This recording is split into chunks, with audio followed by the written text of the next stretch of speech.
you are at the MFFS at one of the most successful IT companies, and you had a great track record of taking the company to the US, and you are synonymous with the company. From technology, you moved to a totally different sector, education sector.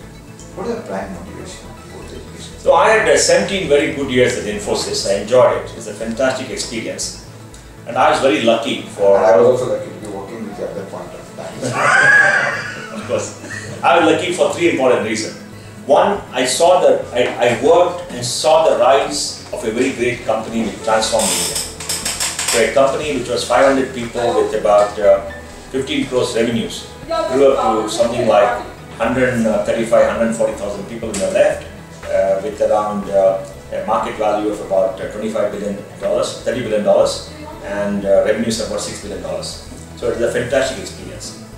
I saw the rise of an industry. In 1994, when I joined, the industry's total exports were something like maybe $200–300 million. And last 2 years, they've been close to $70 billion. So I participated in the industry, helped write policy in the industry, interacted with the government, changed the content and everything. I saw the rise of an industry giving employment to 3 million people. In the next 5 years, if it continues to grow even at 10%, this industry will have the largest number of IT people in the world, overtaking the United States. So it will be a fantastic thing for this country. And I saw the rise of the country. 1991, we opened up. Infosys is the child of liberalization. And from 94 till today, the country has grown manifold. We are a $2 trillion economy, and in PPP terms, we have overtaken Japan last year. So the third largest economy in the world. So I see the rise of the country. And these 20 years have been the most exciting periods in India's long history, barring the first 5 years after freedom, the last 85 years. Of course, I don't want to go before that, but this has been exciting in terms of growth. So I had everything I wanted. I achieved what I wanted. I was India's best CFO. I got all the awards. I did many things. I changed regulation, changed the system, worked on investor protection, disclosure, finances, policy, foreign exchange, marketing overseas, investor relations, getting over to India. Then I said, what am I going to do with my life? Then I said, let me step aside and do something else. And I always was fascinated with education, because I believe at the core of every country's growth and prosperity is education. Why the United States, the greatest power the world has seen, is because of our university system. Our university is the best. If you look at Great Britain when she ruled the world, Oxford, Cambridge and the university system, the Imperial College were great institutions. They determine the course, the intellectual discourse in the world, in discovery in science and technology. So you have to work on the educational area if you want to make your country very different. So I said, in Infosys I was studying education research. I said, let me come out and let me do this. So I'm working with Ranjan now. Right now we're engaged in building 5 universities in the not-for-profit sphere. We want to create a system like the University of California system, where probably in 10–12 years we'll have 100,000 people across 5 different universities in India, focused on excellence, giving a holistic experience to young people, where they have great flexibility in choosing their courses, and where they go forth in the voyage of discovery of knowledge. So I said, let me do this. And of course, Ranjan had a company where I'm the chairman, where we have a for-profit university in Malaysia, in Nepal, Dubai and Antigua. And that gives us an international exposure. So I think, that's a wise move, and I'm enjoying myself. Firstly, from Indian side, always education is known as a not-for-profit, and you're also looking that in a different way. But when I go to the Planning Commission document, they say one of the important things that Planning Commission goes is to shift from the not-for-profit to the for-profit approach. What should you say? The government in its policy should focus on the student. What do the students want? The students want access to high-quality education. The students want empowerment in terms of an ability to pay the fees or to get education at a decent cost.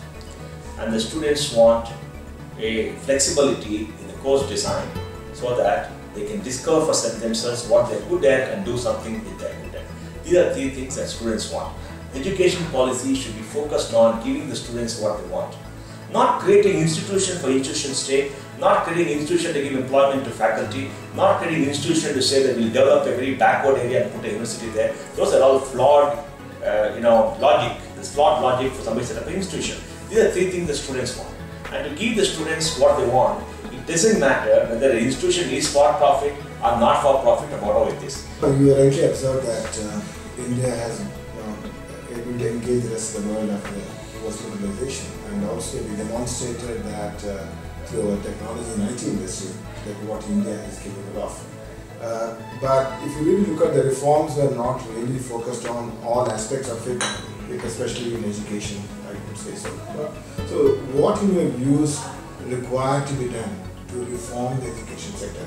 No, I was giving an interview yesterday and I submitted a statement. I said, in 1950, just 2 years or 3 years after our freedom, if you look at the top 200 universities in the world, there was no list there, but if you imagine you make a list, you definitely have Madras University, Bombay University, Calcutta University, Mysore University, and MS University in Baroda as part of any 200 list.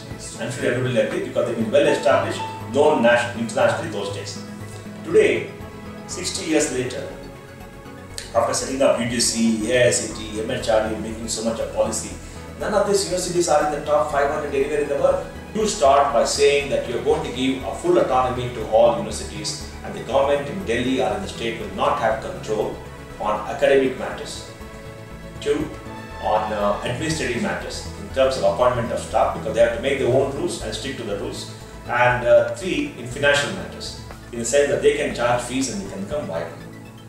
But we are a country where there are many poor people and we don't want them to be deprived of means. What the government should do is to tell these universities that they will pay the fees for people without means. In fact, I proposed to the government of Karnataka that they must have a scholarship program where for all children coming from a family with an income of less than 4.5 lakhs, the government gives them a scholarship to go to a college, university of their choice. So you pay the fees on behalf of the students. Maybe pay 70%, 80%, the balance they can have as a loan, or the parents can put in money. And if you do that, these institutions become autonomous. We want institutions to compete for students. Students should not be forced to go to a bad college because they can't afford to pay the fees, or the college is the only option they have, or there is a shortage. So they must compete for the best minds. And look at our IIT system. It's becoming disastrous because 500,000 people compete for 10,000 seats. You mean to say 4,90,000 people and kids are not good, they're not bright? You are destroying them and telling them they are failures at the start of their careers, at the start of their lives. You're making them failures. No country makes so many large people failures. And the IIT is only 10,000 seats. Why can't we create 100 institutions the type of IIT so we have 100,000 seats? It's not going to dilute the IIT brand, nothing is going to happen. The IIT brand has mainly come because of the students. You squeeze the supply, but the brightest kids come, and those kids will do well anywhere. Yes, the teaching is good, I mean the faculty is very good, they do some little bit of research, they're taken on board, you admire them. But the basic reason for the high quality of the output is because of the high quality of the input. Now the high quality of the input also is gone in IITs, because to get into IITs, you have to go to the cramming school or the coaching mandis of Kota or Kanpur or Hyderabad or Bangalore, where you have to go cram for 1 or 2 years. And if you have to cram for 1 or 2 years, you're brain dead, like CNR Rao said, Dr. Rao said, you become brain dead. And that's a very perverse system that we have created, driving out many people out of this country. We have 270,000 Indians studying in overseas universities. So I think the starting point of reform has to be to give universities full autonomy, change the means of funding, fund the student and not the institution. Recently, this Karnataka government has announced these universities and 12, 13 universities have been moving forward. What is your view? Is that I fully support new universities, and I wish they give another 20, 30 universities. Because by creating many more universities, you are creating a competitive situation where the universities will compete to attract students. And once they compete to attract students, they will make sure the fees are reasonable, the faculty is very good, the facilities are very good, the quality is very good, and if they go through the course, they have got reasonable chance of getting employment. Because the state universities are failing. Look at Bangalore University. They got 600 or 650 affiliating colleges. The registrar was fighting with the vice chancellors. There is casteism in the university. There is no output of research from the university. The PhD quality is not very good at all. And there's so much of politics in the university. And can any university run with 650 affiliated colleges? Nowhere in the world can run. It's so big, 325,000 students. And they don't want to give autonomy to many institutions which want autonomy. They don't want to let go.